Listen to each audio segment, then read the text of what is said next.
everyone to another session of our career webinars. I'm Mirta Aguirre, I'm the head of employability at Virtual Internships, and today we have an expert insight series, which means we brought an expert for you to share on a very interesting topic. And the topic for today is building a career of options, learning through each step by Federico Pineda. So let's discover our speaker. All right, let me introduce to our speaker, our expert, so we know who we have in the floor today. So Federico is a finance and tech professional with 10 years of experience across Wall Street, Latin American startups, and content creation.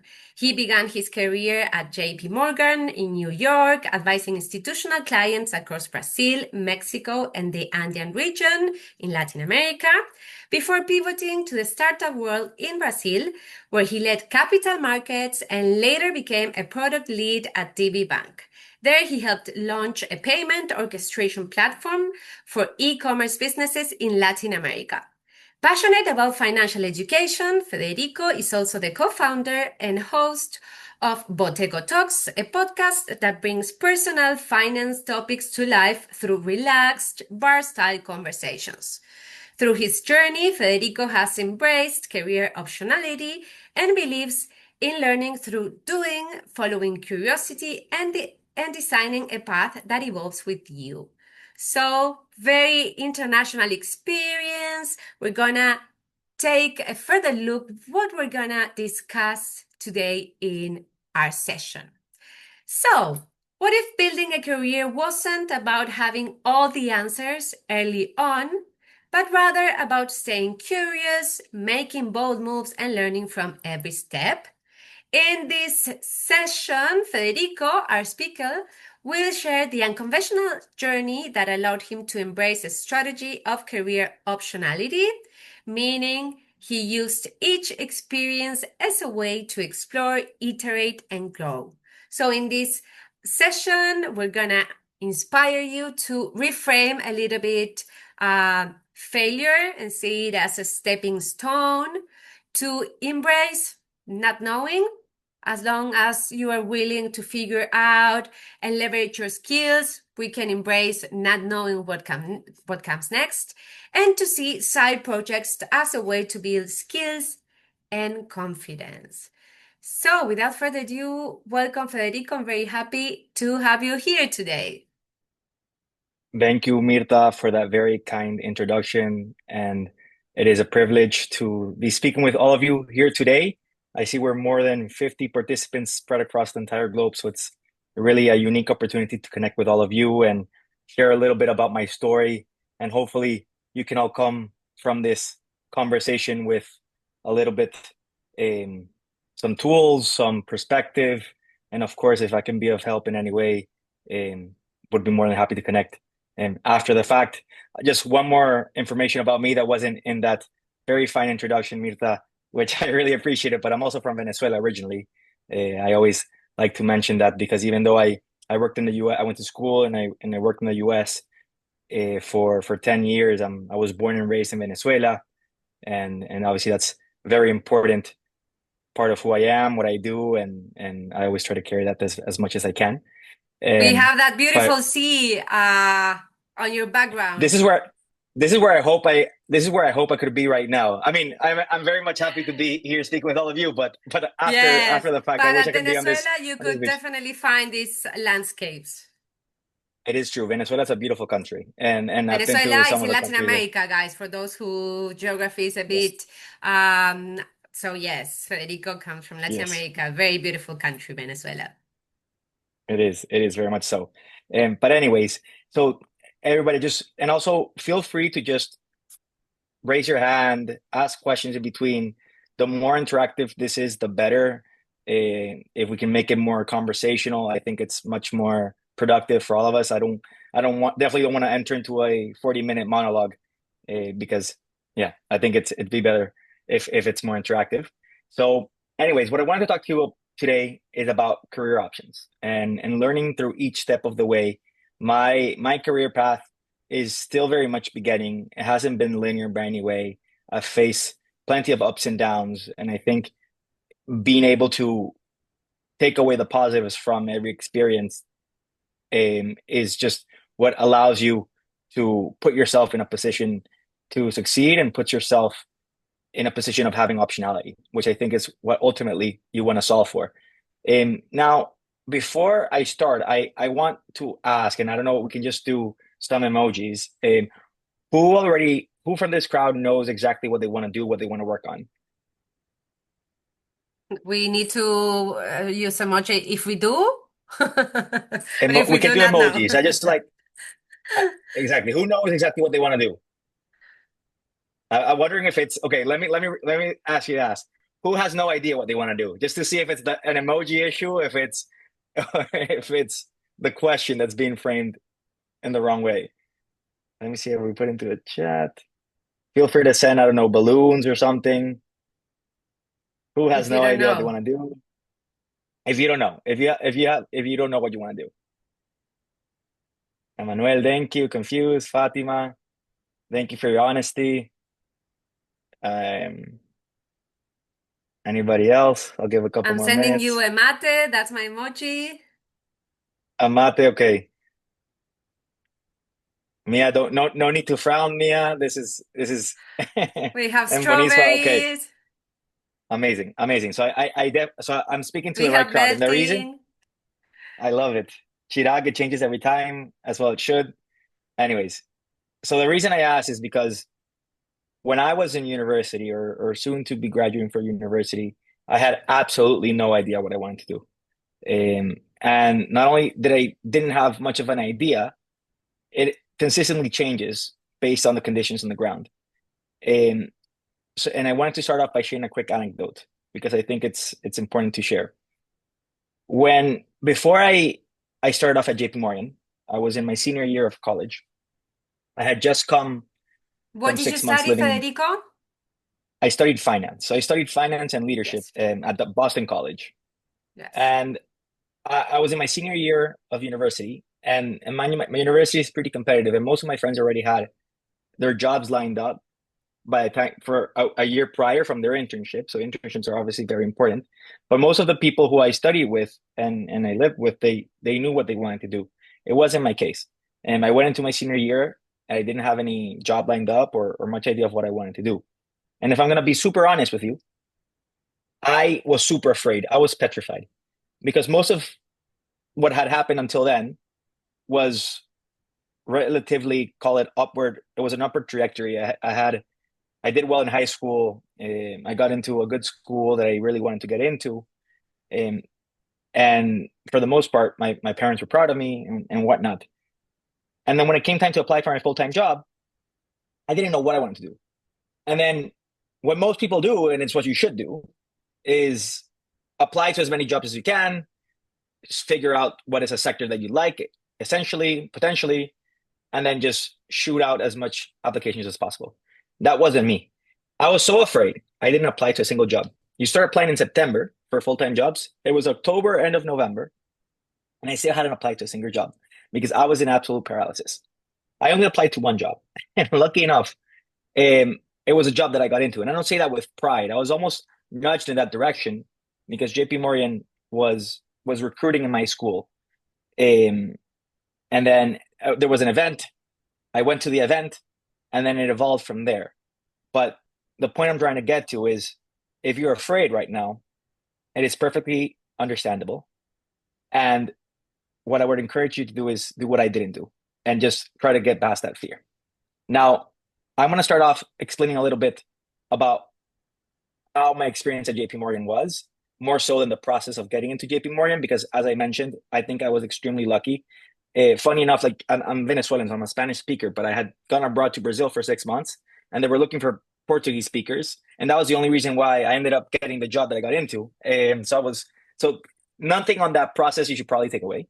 But I do think after that, there is hopefully some things that I learned and that you can apply retroactively into your search. So, Mira, if you can go to the next slide.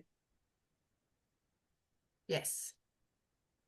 It's taking its time, so we need to be patient. I think my computer is very lazy today. It's the beach behind me that makes it. Yes. Let me move again. There. Okay.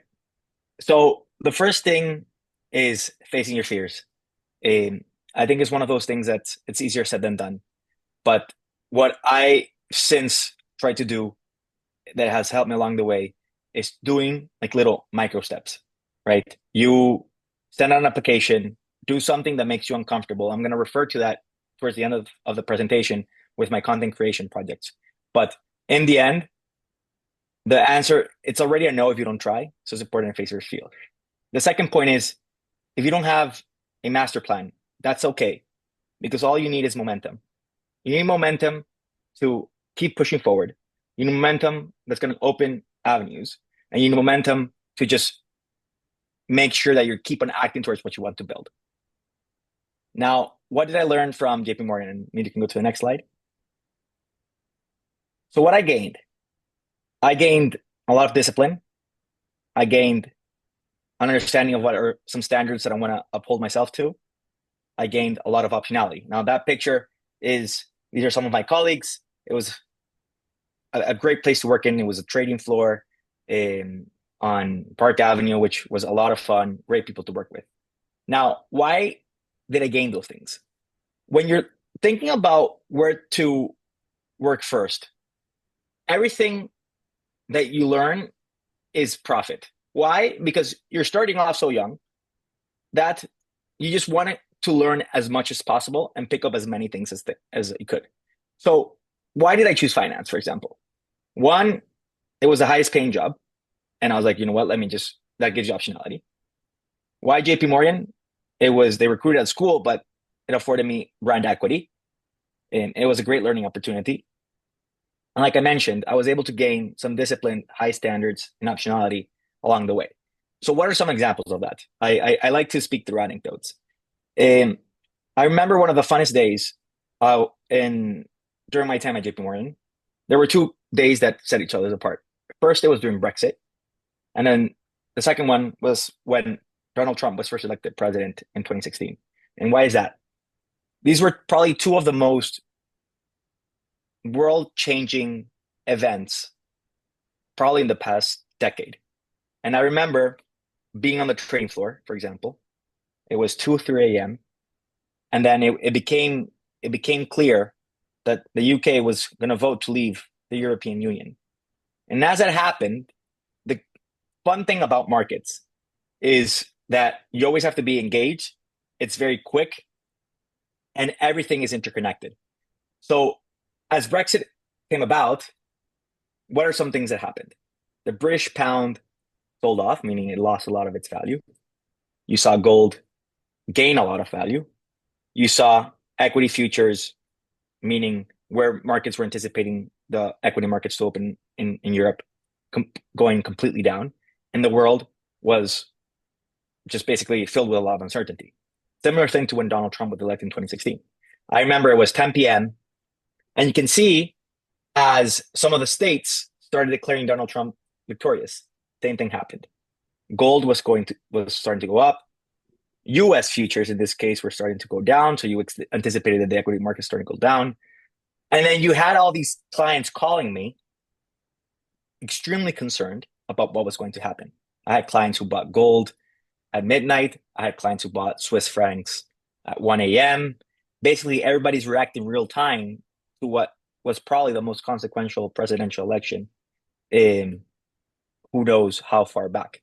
And as these things are happening, there's a lot of stake, there's a lot of pressure because I was 22, 23 and trading hundreds of millions of dollars worth of these assets. And if you pull a fat finger, a lot of bad things can happen. But what that did was expose me to some of the standards that I always wanted to kind of hold myself accountable to. Some of the discipline, like when you're in that moment, you need a lot of focus and a lot of discipline. And it was clearly something that this job could offer me. Now, why do I? This word is going to come up a lot. Optionality. by way of the brand equity that JP Morgan offers and some of these kind of learning experiences that I had, it opened a lot of doors for me in the future, some of which I'm starting to open right now.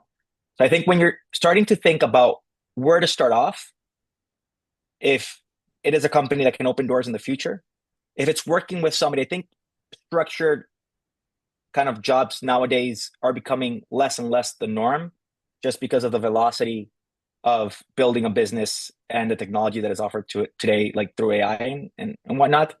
But if you can either go someplace that has a good brand equity or go work with somebody who can eventually you can eventually leverage in the future, I think that's really important. Now, what didn't this experience provide? It didn't provide creativity, it didn't provide autonomy, and it didn't provide a space for experimentation. When you start off working at this massive company, there's really little room for entrepreneurship or entrepreneurship, really. You're really confined to a structure, an analyst program, whatever the case may be. And at the beginning, it's fine because you're learning a ton, but you also have to ask yourself if this is something that you want. If you don't function well within the confines of a structured program, then maybe this is not a place to go. Maybe you work something more relaxed or a place that it has, I don't know, more work-life balance or that caters to your creativity side, whatever the case may be. I think you really have to make sure that you know what you're getting yourself into. That being said, and I'm going to start talking about my pivot after that, these are things that I craved and I missed, and I wanted to make sure that I can get in my second job. And so we can switch slides. By the way, I'll stop there. Are there any questions so far? Anybody want to ask anything? You can share in the chat and the Q&A.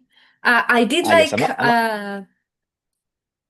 I liked something you said, which was everything you learn in your first job is a gain, right? And I guess that's really interesting and important for those who are doing their internship, and this is their first experience. I guess like when you go from zero experience to some experience, and at that moment it's your 100%, and everything you're gaining is new, and it's a chance to, well, come up with many ideas, develop new skills. So I think that I really like this idea you shared.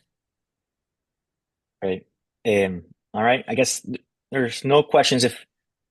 If they're not, I'll continue. So after 6 years at JP Morgan, I wanted to try something different. I realized that I needed a change. And I also realized again the fear, how scary it felt. So oftentimes, and it was certainly the case here, I think people would place me kind of, my family was so proud of me. Um, you're kind of placed in this pedestal because you're kind of in this case, I was in the best financial services firm that you could be in the country, if not the world. And leaving that kind of place of comfort, both financially, but also in terms of kind of reputation, was not easy. Um, and especially when you go to a country where, even though it has a lot going for it, and I love Brazil, and I will always say everything that's great about Brazil, but when you leave from the US to Brazil, when you leave from JP Morgan to an unknown company, most people questioned me. Most people thought I was crazy or misguided. Why would I make this move? Why would I leave a good paying job where I was set up for a promotion 6 months from now for something totally new? And what were the reasons that I did it? First, I always had that, call it, inclination of, "Okay, I want to do something more entrepreneurial. Do I have it in me?" I wanted to go back to Latam. I left Venezuela when I was 17 and felt that I wanted to be closer to home. And I think culturally, Brazil kind of fit that bill. I wanted to work at a startup. I think what you learn in 1 year at a startup is an MBA. It's 3 years at a corporation because everything is so fast paced and you have to wear so many hats that it's it's a great learning experience. And then third and lastly is stepping out of my comfort zone. So as I mentioned, who am I when I don't have kind of the JP Morgan stamp of approval? Who am I when I'm not a high earner? Who am I when all of these things that were so, call it, ingrained in terms of my persona, my identity, are not true? And I always say, and I believe this is a quote that's in the presentation later on, but life does start when you leave your comfort zone, and I think that's very important to consider. Now, what are some of the things that I gained, and what are some of the things that translated from my prior job into this one? It was my ability to problem solve. So when you work in markets, it's always how this impacts that and that and that. So you have like this massive brain tree crawling of decisions and interconnectivity that really allows you to analyze problems in a unique way. You have sales. So I would have clients and really being able to introduce an idea, communicate it clearly, and sell. In the case of JP Morgan, it was financial products. In the case of the startup, it was payment orchestration, which I can talk about later. But sales is extremely important. And by the way, sales is not just a function of, oh, I mean, I don't know if whoever's listening, you might be an introvert, you might be an extrovert. It's not a matter of just being a smooth talker. Sales, I will add, is the most important skill you can develop right now. In the age of AI, where technical skills and the tooling available will do a lot of the quote unquote hard skills for you, being able to sell an idea or a product is extremely important. And that's something that helped me a lot. And then relationship management. As you've warned, you're managing many relationships, families. I oftentimes spoke with three generations of families. I would speak to the patriarch, I would speak to the daughter of the patriarch who was involved in the family office, and then I would speak to her children who weren't even in college. Managing relationships is extremely important. And that is true not only of, well, in my case, it was families, but here in Brazil, it was stakeholder management. Because in this new job, I had to speak to engineers, which are very different than financial professionals. I can tell you that. I had to speak to product people. I had to speak to clients. I had to speak with investors, and so on, and so on. And so you learn to leverage these kind of skills that you had in the first job that you guys are probably thinking into a totally different realm, totally different scenario. Now, what are some of the things that this job didn't provide? It didn't provide me a fancy title. It didn't provide me brand equity. Most people, sure, we raised the Series A and we had good investors, but most people don't know what WB Bank is. And I always say I was a Swiss Army knife. I started off leading capital markets, which was basically everything that was fundraising. We raised almost 20 million in between equity and debt. Then one day, the head of product left, and the CEO just approached me. He's like, "Hey, we don't have anybody in product. You're going to be leading product." Now, what does a head of product do? Like I mentioned, you speak to clients to see what is their pain points. You prioritize a roadmap. You figure out what features and business lines you want to prioritize. You work with your engineers who are very unique individuals. They're amazing, but they function very differently than what everything that I was used to build out the product that you're going to offer your clients. Now, I had zero experience in product, absolutely zero experience. I didn't know what the fuck I was doing. And when I was there, I started doing some online courses on Reforge. I came out to my team and was like, guys, I don't know what I'm doing. I'm going to learn alongside you. But what I can guarantee is I'm going to work my ass off to make sure that we get it right. And I think having that level of honesty, I think is surprising. But admitting what you don't know is also equally important. Because for a lot of you, you don't know much about whatever job you're going to get into. And that's perfectly fine. I think having the humility to say, I don't know, but I'm going to figure it out, is extremely valuable because nobody expects you to know. But everybody expects you, or the way to set yourself apart is by having the right attitude and saying, I'll figure it out. So that's why I say is like embracing the unknown. There were tons of unknowns. There was tons I didn't about what I was doing that I was afraid because I felt like a total, how do you say this? Like a total imposter. Like I had no merit to be in that role. But it was what ended up happening. You own it and you figure shit out. So I think embrace the unknown and figure shit out is an extremely important skill to have. Federico, I And have a question here Because Sure. someone is saying, okay, so you're mentioning the importance of, well, first of all, embracing the unknown and the scary aspects, like you mentioned, like really it was a great opportunity for you. This person left and they told you you want to lead product team, right? What is that, Hmm. right? So there you definitely uh took this amazing advantage. What about when, and so one key great way of learning is like taking challenges and learning to do things that we don't know. What about when we need to do things that sometimes we don't like or we're not sure if we like? And how should we approach it? Because someone is asking, how do we know if what we're doing, like if we're not liking what we're doing, how do we know if this is a good opportunity to keep on learning or is it moment to change? How much, not liking should we put up? What is your what are your ideas on that? So I would say, and I think the audience is kind of a different generation than I am, but you have to pay your dues, and everybody does bitch work. And the only way to kind of earn the right to do more than bitch work is by doing the bitch work right and then building on top of that. I'll give you an example. When I was working at JP Morgan, I had a client that he traded anywhere from Japan to US equities to Europe. And as a result, Sundays, I remember because I was watching Game of Thrones at the time, which I loved. Mm. And I would get an email Sunday, 9 p.m. And somebody said it. Are you a trader? Yes, I used to. Yes. Um, so I would get an email Sundays at 9:30 p.m.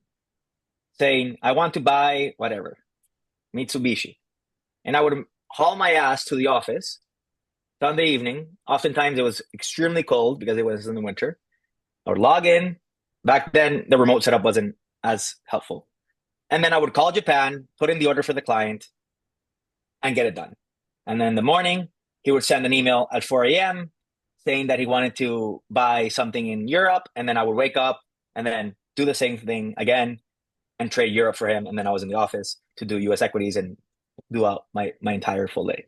So, and there was other things like building decks that clients never really saw, or doing reports that I thought were useless or that we should have more technology to do.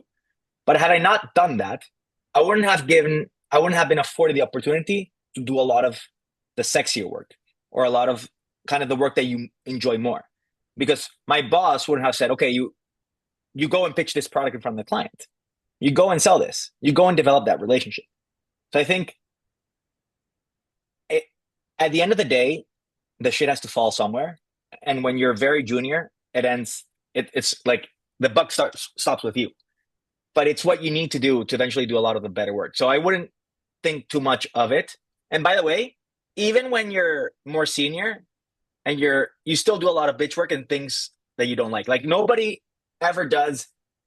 Like you want to do as much work as you like, but there's always like shitty work to be done. I mean, I would spend. Well, that was a startup. I would spend hours just doing, for example, reviews and performance reviews and things of that nature, which I didn't love, but you eventually have to do. And then approving stuff, and it just goes with the program. So I wouldn't think too much about it. Nice, thank you.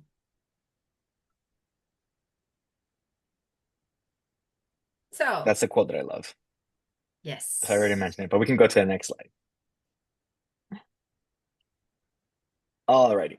So side projects. And I think this is very important because these are things that you can do where it's not your day to day, but you learn a lot about yourself along the way and you can leverage it a lot. So, as Mita mentioned earlier today, I started a podcast called Boteco Talks. We wanted to make finance casual and accessible um, by providing financial education to call it young working professionals. And when I started Boteco Talks, it was really from curiosity. It wasn't this big business plan. Sure, I mean, there were kind of North Star metrics and some KPIs. I see somebody raise their hand, which I love. Fatima, feel free to ask a question. I don't know if is she on mute. Is she on mute automatically, or go ahead and ask the question if you can. Eh,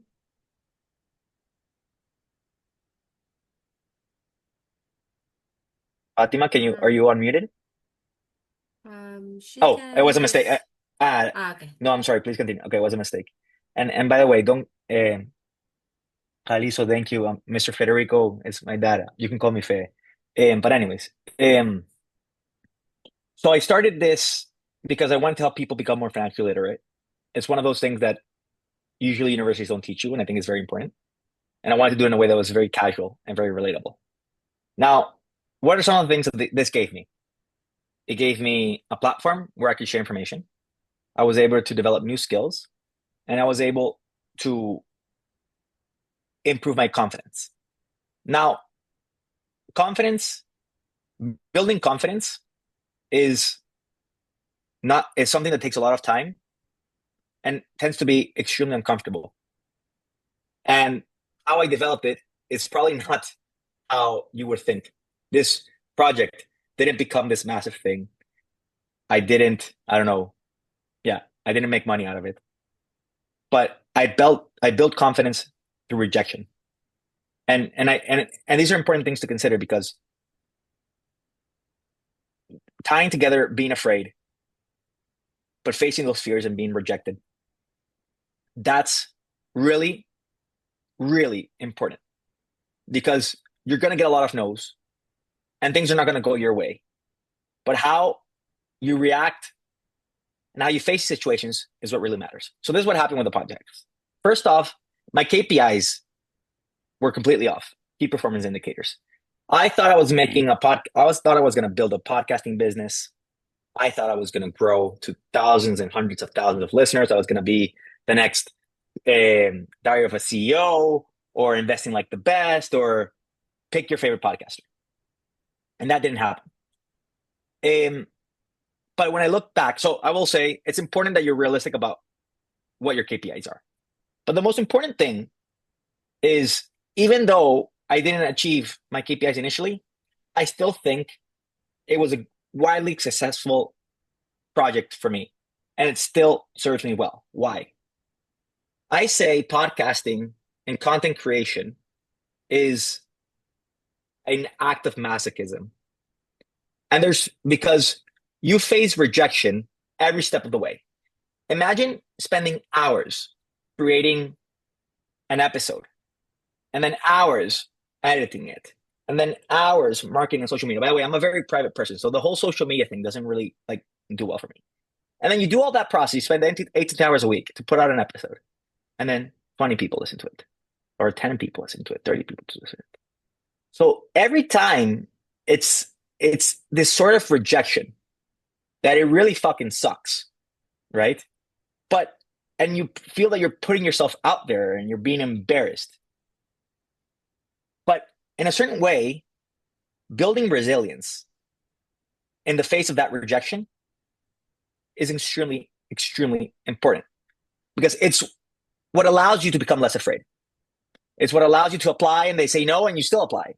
It's what allows you that when somebody says do this bitch work and then you don't do it right and they like criticize you, you're like, you take it and then you do better, right? So there are a lot of things that you can do on the side that can really help you develop, call it these KPIs that I wasn't even aware of, like becoming more resilient and facing rejection. They're extremely, extremely helpful. Um, and by the way, there's so many things in your day to day that you can do that you can optimize for this, right? If you tell me you can optimize for rejection, go up to a random like girl or guy, I don't know, whoever there, and say, "Hi, nice to meet you," or say a compliment. I know, like I was reading about this a bit about how there's like a loneliness epidemic because people are just too tied to their phones and to dating apps, and people are forgetting how to socialize. And I think the biggest danger of this is that you don't put yourself in positions to be rejected and to become resilient. And I will say that even though this podcast, most people don't even know it exists and will never become any of it. The fact that I numbed out the rejection is what has allowed me today to do so many more things. I met Mirta because I was on a sabbatical for 60 days. I let go of my WhatsApp. I let go of my social media. I let go of contact with my family. I just did not give a fuck. And I just went for it. So you lose this fear. And now today, as I look to build my own business, I can honestly tell you that I don't really care what people think of me. I don't care what any of you think of me. I don't care. Like, you always kind of care, but you're not inhibited by it. So if you can find side projects that lead you to growth and to kind of develop this tough skin, I would highly recommend it. And that goes outside of your day to day. Yeah, and Somebody I had a want to say question, I so. think.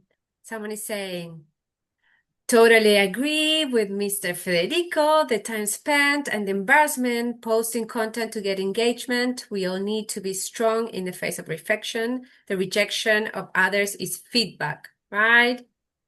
That allows Well, us to grow.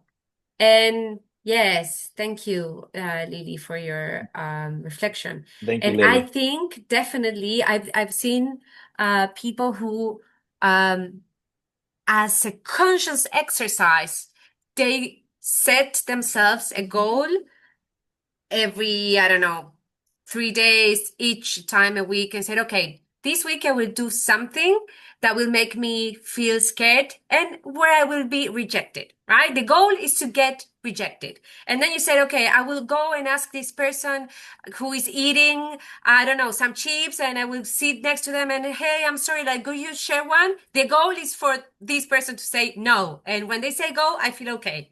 No, right? And people get surprised because it's like, actually, like, they discover that, first of all, getting a rejection is not that bad. And actually, oftentimes, when they think they will get a rejection, then they perhaps the opposite happens, right? And this idea of understanding that as long as we refrain and we protect ourselves and we say, oh, I'm staying in my cocoon, I don't want to get rejected. Clearly, the only thing we're getting is the no already, right? Because when we move and we don't act, nothing happens. But that actually, as you said, refrain us to building this skill of accepting a no, growing, not taking it personally, and building resilience. So I think that open, being open to rejection is so powerful, right? Yes. Thank you, Mir. And thank you, Lily, for that comment. You can go to the next slide. And I'll wrap up so we can open it up for questions towards the end. So again, career optionality is strategy. Maximize your options so you get more than one shot on goal. I will put a small click into financial education. Do save some money, so have an emergency rainy day fund that affords optionality. And one thing I will add is read a lot. If you can read a lot of literature, that's super important. Dale Carnegie, How to Make Friends and Influence People is my favorite book. Morgan Housel has The Psychology of Money, which I think is great. And then Range is another book that I added there, which is Why Generalists Succeed. I think you can become a specialist or a generalist. I consider myself to be a generalist, and I think that's helpful. And the last thing is connecting the dots backwards. I think oftentimes we focus too much on how will the next step position myself for the next step and the next step. And don't get me wrong, I think being intentional is very important, right? You being very clear what you can stand to gain from an opportunity or this and that is important. But a lot of things don't make sense in the moment, and you can only connect the dots looking backwards. That was Steve Jobs. I would highly recommend, and I think for where you are in career, it's a very poignant message. Go to YouTube and put Steve Jobs' Stanford commencement speech. It's 10 minutes. And it's one of the most spectacular speeches ever made. And it's about connecting the dots looking backwards. Next slide. And then the last thing, and this is how I'll close, is redefine success and make sure that success is what you want it to be. What are some things to consider? Be very aware of who you are through doing. You're going to change. You're going to be a very different person now than 10 years from now. I graduated university about 10 years ago. I'm very different. I like very different things. I pursue very different skill sets and prioritize very different things. Make sure you have time to look inwards and figure out what those things are. Two, it's okay to outgrow your jobs. Most people won't be in the same job their entire life. I think oftentimes our parents were a generation, or even before then, that would stay in a company for their entire life. It's okay to outgrow your jobs and seek something else. Number three, careers evolve, definitions change. Um, Evolve along the way. I think I always say the worst thing that you can do is not evolve. It's like I hate being static. Like if you're just like this, it's probably not great. Like go big or go home. Like either really fuck up or like really do an amazing job because along the way you'll get a lot of data points and you'll learn a lot. So make sure you go for it. And the last thing, and I like this quote. This is a quote that my uncle gave me. I think he quoted somebody, but I heard from my uncle before I went on sabbatical. It's not about finding yourself, it's about becoming yourself.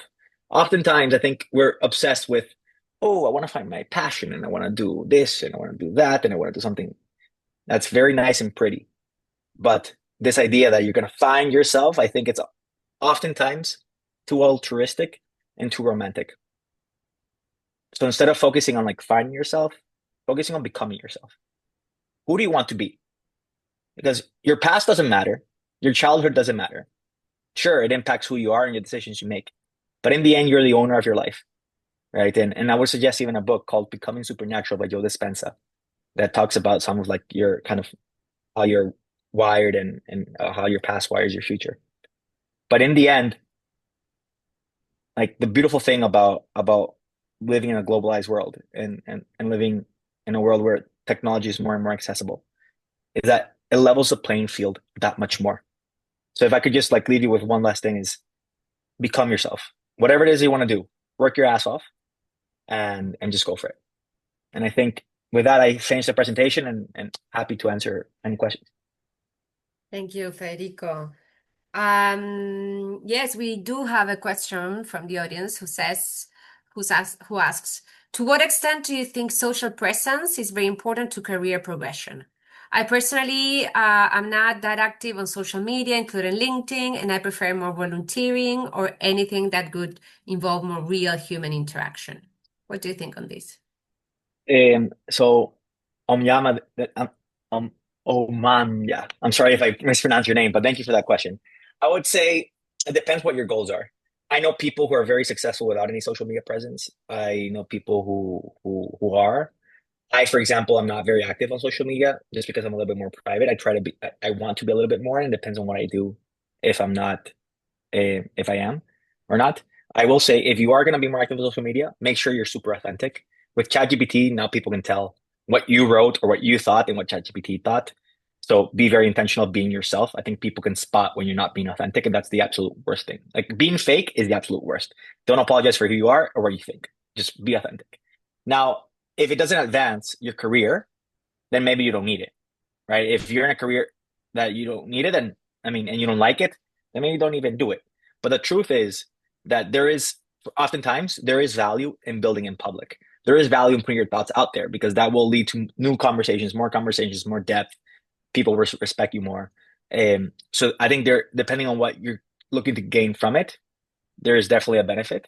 And especially now where content creators are the new brands, right? People, how do you companies distribute their products nowadays? They'll partner with influencers and content creators, which provide a more direct kind of line of communication with a specific audience. So I definitely think there's a lot of value if you want to do that. Thank you. Excellent. We have another question here on our Q&A, and it's like, is there anything that at the moment you thought that it was a big mistake, some move you did in your career, something that at the moment you said, oof, I think I'm making a big mistake. But then when you look back, you said, oh, actually, you know what? It wasn't a mistake. Many things came out of that, or actually it was like the thing to do. Listen, I I I'm a half glass half full type of person, and the benefit of that is that even when things don't go the way you want it to go, if you focus on what you can learn and take away from it, it is a great experience, right? You learn more through mistakes. I say I like this quote. I don't know who said it, but somebody said, I don't lose. Either you win or you learn. And oftentimes you learn more through mistakes. And I very much believe that. So sure, I would have wanted to grow Boteco Talks a lot more. I would have wanted to have the courage to be more active on social media or make my audience a lot more specific and found a niche where I could have grown more. So there's definitely mistakes that I did in terms of go to market, in terms of the quality of the content, which I could have improved. But had I not made those mistakes, I wouldn't be here where I am today. And if I do another project of content creation, I know I know that, right? So I mean, you learn more through the mistakes and through failure, call it, than anything else. So I don't regret any of it. That I can tell you. Excellent. Amazing. Do we have any last questions for Federico? And my question would be, you go back to your graduation day, right? And knowing everything you know now, what could be something that you think could be very powerful advice? What would you tell to your younger self? Um, what what I would tell my younger self is nobody really cares. Just go for it. No, like you'd be surprised how irrelevant we all are in the eyes of other people. We think people are talking about us, thinking about what we're doing, why we're doing it. Nobody really fucking cares. And when nobody cares, you you become less afraid and you become more courageous. So remember, nobody cares. We're all gonna die. So we're all naked. And that's I'm quoting Steve Jobs there. So just go for it. Yes, I think that's a great piece of advice. I actually have it written. I have lots of post-its here. I have it written in Spanish, mine, which says you're not that important, nobody cares. I'm reading it now because I think that's a great piece of advice. Sometimes we get so stuck in our heads. Should I do this? What are people going to think? And we get so stuck, and then it's like it's in our Yeah. head. Like most time, our bosses are not reflecting the whole weekend. Oh my God, how did he submit such a horrible paper? Like no, like they continue with their life, right? So Yeah. that's a great piece of advice. Well, Federico, I think that you share many interesting ideas and insights, and I did like a lot. For those who didn't pay attention, you shared very interesting books. You mentioned the Dale Carnegie book. For those who didn't read it, I highly recommend it. How to Make Friends and Influence People. This is basic. Maybe I should do a webinar on that. That's a good idea. Maybe, guys, I can do a webinar on that because it's a great book. And then you mentioned Becoming Supernatural by Joe Dispenza and Why Generalists Succeed. That I didn't read it. What is it about? Range. So it's called Range, Why Generalists Succeed is kind of I think it's called Range, Why Generalists Succeed in a Specialized World. So it's just basically about how being well-rounded will put you in a good position to succeed. And I think given that, I mean, I'm not a specialist in any one area, um, that has served me well. Like learning a little bit about sales, learning a little bit about marketing, learning a little bit about everything. I think it's a good skill. Yeah, for those interested in this topic, we have a webinar by Anna Kaplun in our YouTube channel, which is called The Superpower of Generalists. You can watch it, it's really There we go. nice. Um, well, Federico, thank you very much. I'm sharing your LinkedIn profile for those who want to stay in touch with you. Remember to send a message saying where you know Federico from. And thank you. Thank you very much, Federico. This has been very insightful, and I'm very happy that you took the time to be with us today. My pleasure. Thank you, Lara, for your comment. Thank you, Lily. Thank you, Melroy, for putting there in the chat. It was my absolute pleasure. If I can be of help, Fatima, thank you. If I can be of help in any way, please reach out. And then best of luck, guys. I'm really pulling for you guys. Thank you, Ciao, ciao. Thank everyone, you. and have a wonderful day wherever Thank you, you are Sophie. in the world. Bye bye. Cheers. Bye.